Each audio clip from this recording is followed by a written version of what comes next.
So I had just dropped off my two daughters at their piano class, and while they started practicing, I was on my way to pick up my third daughter. You may ask, how many daughters do you have? I've got three little girls. And so I was on my way to pick up my little girl from school, and I decided to pull over for to respond to a text. And it was a well-kept neighborhood to just send out an email or respond to a text. And it was the kind of street where even squirrels seem very polite. The lawn is always trimmed, and it was just really fancy. And all of a sudden, this Asian woman appears and glances at me, and then she gives me a gentle wave and she says, "You're okay, no worries." I nodded back, and in my mind, I immediately started thinking, did I park in the wrong place? Is this a permit-only street? Do I look suspicious? That's how fast the brain defaults to guilt before grace. And then she walked around to the driver's side, and then she leaned in and she said in broken English, "Do you speak English? Can help?" And I said, "Yeah." And then she gently held out a car key, and she said, My car broke. Can you call AAA?" And I said, "Oh." So she wasn't suspicious. She was just stuck. She needed help. And I said, "Of course." I hopped out of the car and I left Pretzel inside. That's my 8-month-old Maltipoo. And she called her husband over, and he didn't speak any English. And she handed me the car key, so I tried to start the car. Nothing.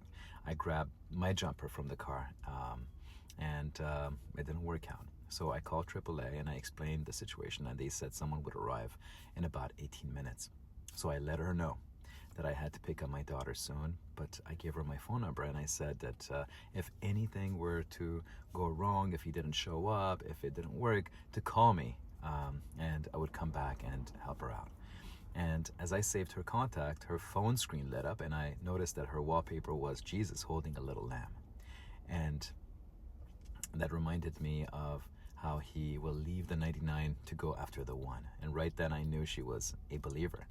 We were family. I remembered something earlier at that moment, that in the morning, while I was rushing to drop off my two older girls, a wristband had fallen out of the car, and it read, "Be still and know that I am God." And I told my little girl to leave it, that I would take care of it later. And she picked it up and she gave it to me. She said, "No, we can't leave it behind." And I don't usually wear stuff like this, but something inside nudged me, and I just put it on. And now I understood why. Because just then the woman came back with a cold Starbucks mocha drink from her house, and she gave it to me on this really hot day. And she said, "For you," she said with this soft smile. I was so surprised, and I said, "Thank you. Actually, I have something for you too." I took the wristband and I gave it to her. I placed it in her hand, and she looked at it. Then she looked at me, and she nodded. No words necessary. After picking up my daughter, my third daughter, I texted the tow truck driver just to make sure that he had found the address, and he said yes. And then I said, "Was it a battery recharge?" And he said that the couple had been leaving the car outside, and they rarely drove it. And he said, "If you don't use it, you lose it, brother." And he told them to drive it for 30 minutes since the battery was fairly new. It's just the lack of use that drains it. And I texted back, "Yeah, man, absolutely." And then I felt led to send him this text. I told him, goes for so many things in life too, right? So many good things and opportunities that we don't act on out of fear. Praying that God gives you boldness to act on all the opportunities in your life, and that you move into the direction of success, health, and all of God's blessings, my brother. And then I told him, have a blessed rest of the week. And a moment later, he replied with, "God bless you, brother. Thanks. I needed that." And that's when it hit me that 3 people had been blessed that day. The woman and her husband received more than help with their car. She received a reminder that God sees them and that He is near. regardless of the fact that they live in an upscale neighborhood. Without knowing English, you can feel really stuck and helpless.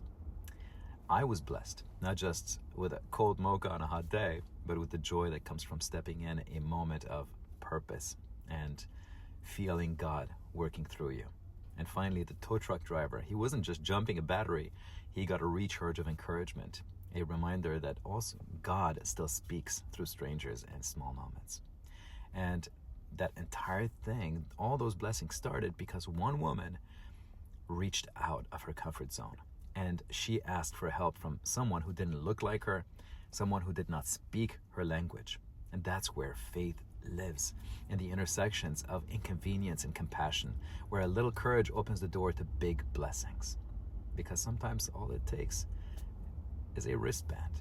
All it takes is a cold mocha. All it takes is a little yes. And all it takes is stepping out of your comfort zone for God to be able to break the chains, open the doors, and pour his blessings upon you. God bless you.